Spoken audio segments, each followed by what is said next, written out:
What's up YouTube, JamieTheKid00 here, coming to you guys with probably one of the most requested deck profiles that I haven't actually done for the new format yet. But first of all, I do want to apologise for any issues during this video. I recently just moved back into uni, and I can't find a good spot in my room where there isn't much glare. So if there is glare in this video, this is kind of a happy medium. If there used to record on my floor. Yeah, I did used to record on your floor. So this is kind of a happy medium, and I hope it works out. But either way, this is the World of Prophecy deck that I've been testing for a while. A lot of you have asked me for my new Prophecy deck profile, and I really like the World version. And I finally managed to get my Prophecy cards back off of Cupcakey, so I can actually build a deck profile and show it to you. So I think we're just going to get straight into this. And I will start getting louder as I lean towards the phone to actually see if I'm in shot. So we're going to start off with the profile right here, and hopefully the glare won't be too bad. There, that'll do, that'll do. So we're going to start off with one World of Prophecy. World of Prophecy is the new card from Judgment of the Light, which is basically Judgment Dragon. It's Judgment Dragon. This card is so good for generating advantage for you, because in a back row, well, in a format with no heavy storm, people are much more likely to make mistakes than they once were. People are much more likely to give you an opportunity to go plus by removing their back row.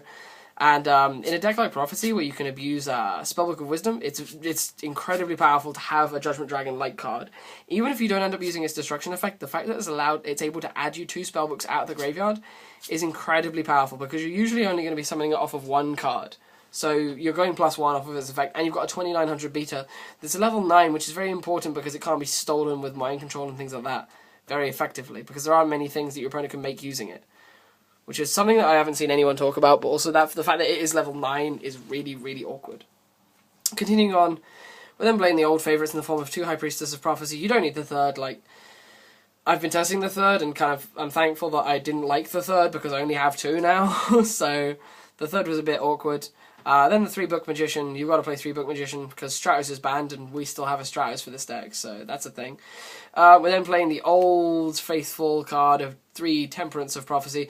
Temperance is in here for a dual purpose: A, to get your Priestess, and B, to get your World of Prophecy.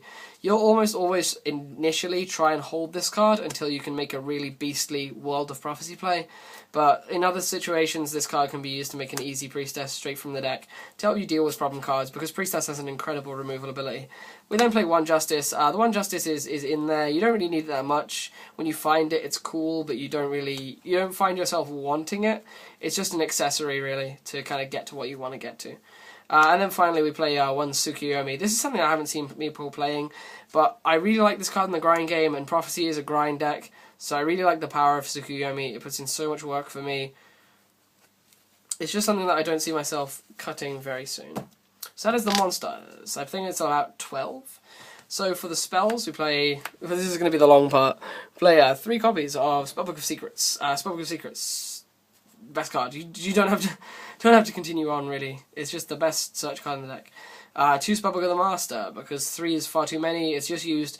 It's mainly used now to get more searches off of the secrets if you've already got it in hand, or you can search it off the secrets and set 2 cards up for Fate or Tower or World. So it's just a very versatile card that actually becomes a little bit better because of World.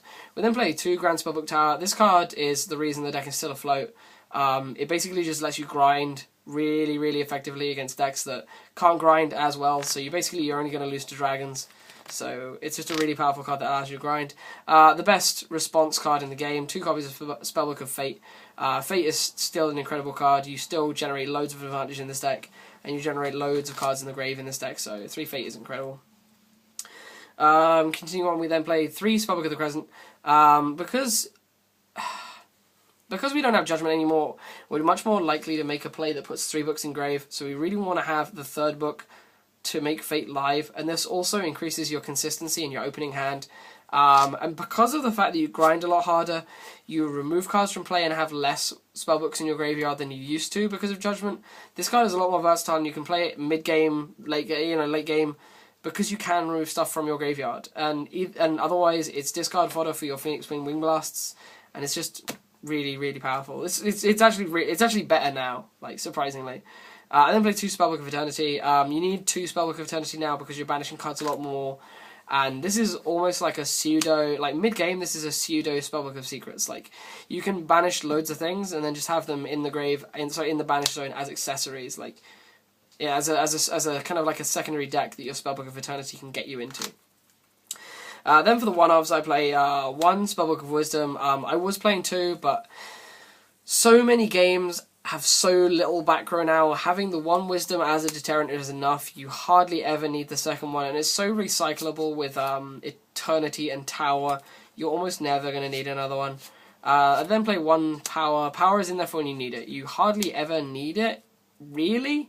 There are certain situations in which you do need it, but a lot of the time you don't really need to have this card, so it's in there for when you need it, but it's not an I have to have this in my hand 100% of the time type card.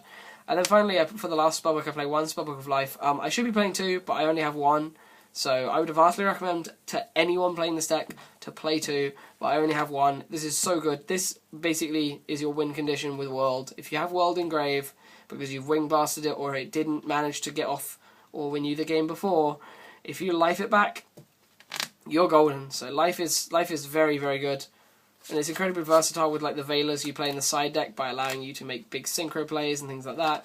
So it's just a really awesome card. Then for the non-spellbooks we play one Dark Hole, because removal, one Book of Moon, and then 3 copies of Pot of Duality, because Pot of Duality puts in a lot of work. A lot of work. And I'm going to have to start speeding up because my battery is starting to run out, which is a problem. Then for the traps we play 2 Phoenix Wing Wingbusts. It's just incredibly versatile because you will start drawing dead cards in this deck, and slowing your opponent down in the grind is exactly what you want to do. And play double Fiendish Chain, because Fiendish Chain is an incredibly good trap this format.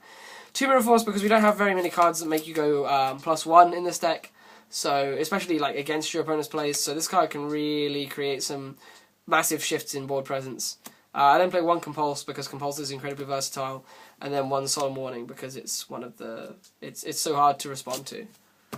It can kill so many things. Then for the extra deck, this is kind of hodgepodge. There are so few cards you actually need in the extra deck. You're able to play loads of random things. So play the one Shining Elf, and again, I'm sorry about the glare if there is any. The one Shining Elf, the one Gachi Gantetsu, the one Daigusto Phoenix, and the one Herald of Pure Light. This card is really cool because if you have like a Temperance play, you can make this and put the World back into your deck, and then drop the Temperance next turn if you don't draw the World again. You can make this, get like a Spellbook Magician out of grave, or get a Temperance out of grave and put the World that you've drawn back into the deck, which is pretty cool. I play 1/3 in the form of Zenmaines, just because you'll never make it, but in the one situation in which you need it, it's there. For the 7s, we play one number 11 Big Eye, one Gaia Dragon, the Thunder Charger, one Hierophant of Prophecy, which is like a Heavy Storm, so you gotta play this guy. The one number 74 Master of Blades against things like Blackwings, and the one Mecha Phantom Beast Dracossack, accompanied with 3 Mecha Phantom Beast tokens. Yeah, these are Mecha Phantom Beast tokens now because they're useless in the main deck. Then for the synchros, we play one Armades, one Tempest Magician because of time, and in the mirror, if someone is still playing Starhole, which is a card I really don't like, this is incredibly powerful in burning, but mostly for time. One Arcanite Magician, the one Crimson Blader, and the one Stardust Dragon. If you guys are looking for a side deck, it will be in the description below. Otherwise, I have to cut this short because my battery is about to run out. I hope you guys have enjoyed. This has been Jamie the Kid 00. Any questions, stick them in the comment section down below. I'll see you guys next time. Bye.